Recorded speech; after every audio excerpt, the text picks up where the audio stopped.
Breaking news. அனைவருக்கும் வணக்கம். என் பெயர் கந்தசாமி பார்த்திபன். செய்திகள் வாசிப்பது. பருவநிலை மாற்றத்தால் அடுத்த 7 ஆண்டுகளில் பஞ்சம், பட்டினி உலகம் முழுவதும் வரும் என்று நிபுணர்கள் கூறுகிறார்கள்.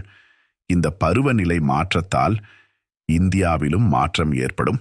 இதை போக்குவதற்கு DTNSC என்கிற சேனலில் 2 வருடங்களில் கங்கை, கோதாவரி, காவிரி மற்றும் தாமிரபரணி நதிகளை இணைக்கலாம் என்று DTNSC சேனலில் ஒளிபரப்பாகிறது. பருவநிலை மாற்றத்தால் இந்த நதிகளை இணைப்பதால் நம் இந்தியாவில் பஞ்சம், பட்டினி போக வாய்ப்புள்ளது. முதலில் தண்ணீர் பிரச்சனை தீரும். பிறகு அனைவருக்கும் வேலை வாய்ப்பு கிடைக்கும். அதாவது கோடி பேருக்கு. இதிலிருந்து இந்த நதிகளுக்கு இடையே டேம் கட்டினால் அதிலிருந்து மின்சாரம் உற்பத்தி செய்ய முடியும். அதன் கூடவே பொழுதுபோக்கு சுற்றுலா தலமாகவும், அதன் மூலம் அரசாங்கத்திற்கு வருமானமும் மற்றும் இந்தியாவிற்கு உள்ளேயே நீர்வழி போக்குவரத்து உயரும்.